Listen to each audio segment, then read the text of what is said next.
ओम शांति। 25 अप्रैल 2023 के ईश्वरीय महावाक्य। बाबा ने कहा, मीठे बच्चे, तुम घर बैठे वंडरफुल रूहानी यात्रा पर हो। तुम्हारी है बुद्धि की यात्रा। कर्म करते इस यात्रा में कदम आगे बढ़ाते चलो तो पावन बन जाएंगे। प्रश्न, इस ज्ञान मार्ग में पेचदार तथा महीन बातें कौन सी हैं जो तुम बच्चे अभी ही सुनते हो? उत्तर, तुम जानते हो हम अभी मेल अथवा फीमेल एक शिव परमात्मा की सजनियाँ आत्माएं हैं। साजन है एक परमात्मा। फिर जिस्म के हिसाब से हम शिव बाबा के पोत्रे और पोत्रियाँ हैं। हमारा उनकी प्रॉपर्टी पर पूरा हक लगता है। हम 21 जन्म के लिए सदा सुख की प्रॉपर्टी दादे से लेते हैं। यह हैं पेचदार बातें। गीत, हमारे तीर्थ न्यारे हैं। ओम शांति। जिस्मानी यात्रा और रूहानी यात्रा पर यह गीत बनाया है भक्ति मार्ग वालों ने। जो पास्ट में हो गया है उसका गायन करते हैं। जो भी मनुष्य मात्र हैं उन सभी को जिस्मानी यात्रा का तो पता है। देखते हैं जन्म जन्मांतर के चक्र लगाते आए हैं। उन्हों की बुद्धि में बद्रीनाथ, श्रीनाथ आदि ही याद रहता है। तुम बच्चों को भी यह जिस्मानी यात्रा आदि याद थी और अभी भी याद है। तुमने यात्राएं जन्म जन्मांतर की हैं। अब तुम बच्चों की बुद्धि में रूहानी यात्रा का ज्ञान है।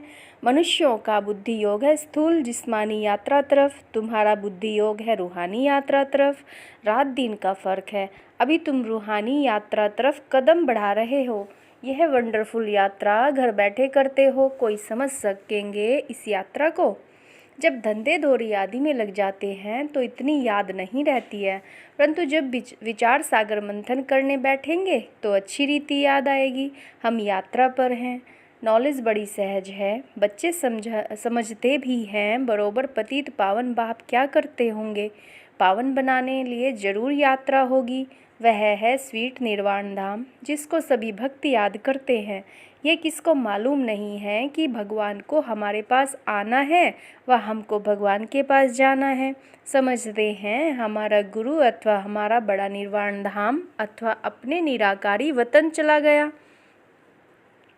अच्छा, फिर वहाँ क्या किया? जाकर बैठ गया। क्या हुआ वह कुछ भी पता नहीं है। सिर्फ कह देते पार निर्वाण गया, ज्योति ज्योत समाया, लहर सागर में समा गई। कुछ भी पता नहीं है कि यह सृष्टि का चक्र कैसे फिरता है। अब बाप समझाते हैं यह रूहानी यात्रा एक ही बार होती है, इस अंतिम जन्म में। रूहानी यात्रा अथवा आत्माओं की यात्रा कहें। पहले पहले तो बच्चों को यह निश्चय हुआ कि हम आत्मा हैं। कहा जाता है जीवात्मा दुख पाती है। तो इस समय जब आत्मा जीव के साथ है, सजनी है, तो वह बाप को ढूंढती है। मेल अथवा फीमेल सभी सजनियां हैं। वैसे मेल को कोई सजनी थोड़े ही कहेंगे, परंतु यह है बहुत गुह्य पेचदार बातें। तुम अपने को शिव बाबा के पोत्रे समझते हो, जबकि जिस्म में तो हो इस हिसाब से पोत्रे पोत्रियां ही ठहरे। बाबा कहते तुम अपने को शिव बाबा के पोत्रे समझते हो, जबकि जिस्म में हो तो इस हिसाब से पोत्रे पोत्रियां ही ठहरे। बाबा ने समझाया है तुम्हारा दादे की मिल्कियत पर हक है। कोई बाप भल धनवान हो, बच्चे नालायक हों, उनको मिल्कियत न दे, यह हो सकता है, परंतु दादे की प्रॉपर्टी परंपरा से राजाई कुल में चली आई है। सत्ययुग त्रेता में तुम दादे की प्रॉपर्टी भोगेंगे। अभी तुम दादे से प्रॉपर्टी लेते हो। दादे की प्रॉपर्टी कितनी बड़ी ज़बरदस्त है। 21 जन्म तुम सदा सुख की प्रॉपर्टी लेते हो। परमपिता परमात्मा है दादा, ग्रैंडफादर। बाबा कहेंगे ब्रह्मा को, कहते हैं यह प्रॉपर्टी हम दादे से ले रहे हैं। तुम जितना पुरुषार्थ करेंगे उतना दादे की प्रॉपर्टी मिलेगी। जैसे यह माता पिता जगदम्बा जगत पिता पुरुषार्थ करते हैं, ऐसे हम भी इस पुरुषार्थ से ऐसा ऊंच बनते हैं। दादे से फुल प्रॉपर्टी लेते हैं, राजाई प्राप्त करते हैं। तुम जानते हो वह बादशाही फिर कितना समय चलती है। पॉइंट्स तो अथाह हैं। अगर इस प्रकार तुम कोई को भी समझाओ तो झट समझ जाएंगे। 2 बाप तो जरूर है। प्रजापिता ब्रह्मा को पिता तो सभी कहते हैं, गॉड फादर को सभी मानते हैं। वह बड़ा है दादा। ब्रह्मा उनका बच्चा ठहरा। ब्रह्मा का नाम तो बाला है। विष्णु और शंकर को प्रजापिता नहीं कहेंगे, सूक्ष्म वतन में तो रचना नहीं रचेंगे। ब्रह्मा ही जरूर यहाँ ब्राह्मण रचते होंगे। ब्रह्मा मुख कमल से परमपिता परमात्मा ने ब्राह्मण संप्रदाय रची। जैसे कहेंगे क्राइस्ट ने क्रिश्चियन संप्रदाय रची, इब्राहिम ने इस्लाम संप्रदाय रची। नाम आता है ना, शंकराचार्य ने भी रचना रची। हर एक झाड़ में टाल टालियाँ तो होती हैं। यह है बेहद का झाड़। इनका रचयिता अथवा बीज रूप तो मशहूर है, नामी ग्रामी है। फाउंडेशन ऊपर में है, बीज है ऊपर, बाकी टाल टालियाँ अभी यहाँ ही कहेंगे। यह सारे मनुष्यों की रची हुई रचना है। यह ब्रह्मा कुमारी संस्था बीज रूप बाप ने स्वयं रची है। जो बीज रूप परमपिता परमात्मा ऊपर में रहते हैं, ऐसे नहीं सभी टाल टालियों का बीज रूप ऊपर में है। यह बड़ी महीन बातें हैं। परमपिता परमात्मा को हमेशा ऊपर में याद किया जाता है, क्राइस्ट को ऊपर में याद नहीं करेंगे। परमपिता परमात्मा का नाम रूप देश काल तो एक ही है, वह कभी बदलता नहीं। तो यह बाप बैठ अच्छी रीति समझाते हैं। तुम बच्चे जानते हो, हम अब पतित से पावन बन रहे हैं। सदैव एक रस नहीं रहते हैं। पहले 16 कला संपूर्ण होते हैं, फिर 14 कला, फिर कलाएं कम होती जाती हैं। सतयुग के बाद फिर हम नीचे आते रहते हैं। इस समय हम बिल्कुल ऊपर जाते हैं। यह हुआ ऊपर जाने का रास्ता, वह हुआ नीचे आने का रास्ता। इनकी महिमा बहुत भारी है। पतित पावन एक है, याद भी सभी एक को करते हैं, परंतु पूरा नहीं जानने के कारण देहधारियों को याद कर लेते हैं, क्योंकि इस बात में भूले हुए हैं कि पतित पावन कौन है। जरूर एक को कहना पड़े, सिवाय तुम बच्चों के और कोई की बुद्धि में आ नहीं सकता। तुम्हारे में भी नंबरवार हैं। अब तुम समझते हो हम दादे के पोतरे हैं और बाबा के घर में बैठे हैं। यहाँ दादा भी मौजूद है, अवतार भी जरूर यहाँ ही लेगा ना। तुम कहेंगे यहाँ हमारा दादा हमको पढ़ाते हैं, वह परमधाम से आते हैं, वह हमारा दादा है रूहानी और सब जिस्मानी दादे होते हैं। तो दादा कहते खुशी में एकदम उछल पड़ना चाहिए। भल राजे रजवाड़े बहुत साहूकार हैं, परंतु वह दादा हमको क्या देते हैं? स्वर्ग की बादशाही। यह बातें अभी तुम समझते हो। सतयुग में फिर यह बातें भूल जाती हैं। वहाँ इन लक्ष्मी नारायण आदि को भी पता थोड़ी रहता है कि स्वर्ग के सुख हमको किसने दिए। अगर यह समझें तो फिर यह भी समझें कि इनसे पहले हम कौन थे। बड़ी वंडरफुल बातें हैं। लक्ष्मी नारायण को यह पता नहीं रहता है कि यह राजधानी हमको किसने दी। सिवाय तुम ब्राह्मणों के और कोई नहीं जानते। तुम्हारा देवताओं से भी मर्तबा ऊंचा है। यहाँ तुमको दादे से प्रॉपर्टी मिलती है। तुम जानते हो बरोबर, ये ब्रह्मा बाप है, इनके तन में दादा ग्रैंडफादर आते हैं। नहीं तो पतितों को पावन बनाने कैसे आए। सभी आत्माएं ऊपर से नीचे आती हैं शरीर धारण करने, उनको अपना शरीर है नहीं। यह सभी बातें तुम बच्चों की बुद्धि में हैं। उनको कहा ही जाता है परमात्मा। बाबा कहते उनको अपना शरीर नहीं है। यह सभी बातें तुम बच्चों की बुद्धि में हैं, उनको कहा ही जाता है परमात्मा। इसका मतलब यह नहीं कि परमात्मा कोई बड़ा है और आत्मा छोटी है। परमात्मा और आत्मा में कोई फ़र्क नहीं है। ऐसे नहीं परमात्मा कोई छोटा बड़ा होगा। बाप कहते हैं मैं कितना साधारण हूँ, मेरी महिमा बहुत बड़ी है, क्योंकि सभी को आकर पतित से पावन बनाता हूँ मैं भी आत्मा। मेरे में जो नॉलेज है वह तुमको देता हूँ।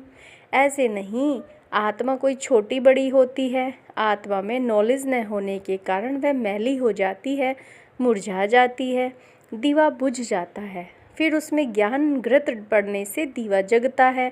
बाकी आत्मा क्या है? ऐसे नहीं कोई आग है। आत्मा ऐसे ही शीतल है जैसे परमात्मा शीतल है।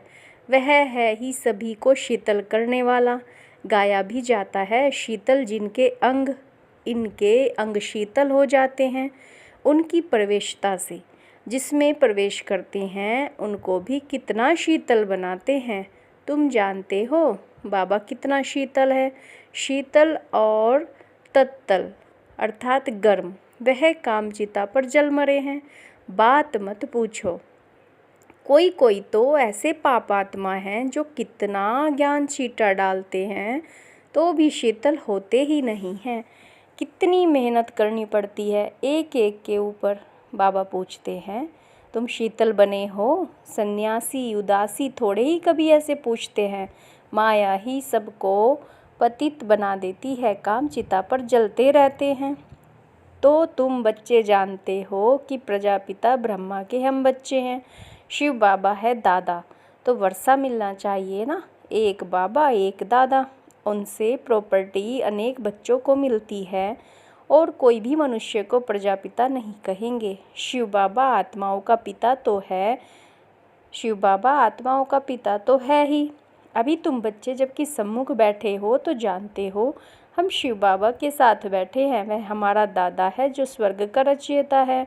उनसे हम राजयोग सीख रहे हैं। दादे से हमको स्वर्ग की मिल्कियत मिलती है, जो फिर हम 21 जन्म कभी कंगाल नहीं बनेंगे। तुम बहुत साहूकार बनते हो। जो तुम पूज्य देवी देवता थे वही फिर पुजारी बनते हो। तुम जानते हो हम बाबा से वर्षा लेते हैं, 21 जन्म सुख भोगेंगे। कितनी बार वर्षा लिया और गंवाया है। परसों वर्षा लिया था, कल गंवाया, फिर आज लेते हैं, कल फिर गंवा देंगे। यह बातें तुम अभी जानते हो। इस समय नॉलेजफुल ज्ञान सागर बाप से तुम भी मास्टर ज्ञान सागर बनते हो। नॉलेज मिलती है, बाकी ऐसे नहीं कि कोई तेजों में बिजली बन जाते हैं। यह है सारी बड़ाई। जैसे श्री कृष्ण की बड़ाई की जाती है, वह जन्मता है तो सारे घर में रोशनी रोशनी हो जाती है। अब उस समय तो था ही स्वर्ग, दिन, रोशनी तो थी ही। बाकी ऐसे थोड़े ही कोई लाइट निकलेगी। यह भी सिर्फ महिमा की जाती है। वैसे ही परमपिता परमात्मा भी परमात्मा हैं। बाकी महिमा सारी कर्तव्य पर निकलती है। महिमा तो बहुतों की निकली हुई है। मनुष्य कहते हैं फलाना मरा, स्वर्ग पधारा। तो स्वर्ग क्या ऊपर में है? देलवाड़ा मंदिर में भी छत में बैकुंठ दिखाते हैं। नीचे में है आदिदेव आदि देवी, जगत पिता और जगत अम्बा। तो जरूर यह नीचे नरक में बैठे हैं, स्वर्ग में जाने लिए राजयोग सीख रहे हैं। यह तुम बच्चे जानते हो, हूबहू एक्यूरेट यादगार है। हम भी यहाँ आकर बैठे हैं। कितनी वंडरफुल बातें हैं। बच्चे आकर दादा के बने हैं तो वह खुशी का पारा चढ़ना चाहिए। हम पावन दुनिया के मालिक बनते हैं। मेहनत बिगर थोड़े विश्व का मालिक कोई बनेगा। वह मेहनत है स्थूल, यह है सूक्ष्म। आत्मा को मेहनत करनी पड़ती है। रोटी पकाना, धंधा आदि करना, यह सब आत्मा करती है। अब बाबा आत्माओं को इस रूहानी धंधे में लगाते हैं। साथ साथ जिस्मानी धंधा भी करना है, बाल बच्चों को संभालना है। ऐसे नहीं बाबा हम आपके हैं, यह बच्चे आदि आपको संभालना होगा। सबको बाबा संभाले तो इतना बड़ा मकान भी न मिल सके। दिल्ली के किले जितने सैकड़ों किले हों तो भी इतने बच्चों को कहाँ रखेंगे? हो नहीं सकता। फिर तो इस मकान की कोई ताकत ही नहीं। कायदा ही है गृहस्थ व्यवहार में रहते हुए अपना पुरुषार्थ करो। इतने सब बच्चे यहाँ आ जाएं तो चल कैसे सके? तो बाप कहते हैं मुझे याद करो, मुझे याद करो। दादे से अखुट खजाना मिलता है। कितनी खुशी की बात है। टाइम कोई जास्ती नहीं है। गाया जाता है राम गयो रावण गयो। आगे साक्षात्कार होता रहेगा कि इसके बाद क्या होना संभव है। अपने घर के नज़दीक पहुँचते हैं तो वह झाड़ आदि देखने में आते हैं। तुम भी नज़दीक होते जाएंगे तो समझेंगे अब क्या क्या होगा। बाबा ज्ञान भी देता रहेगा। अच्छा, मीठे मीठे सिकीलते बच्चों प्रति माता पिता बाप दादा का याद प्यार और गुड मॉर्निंग।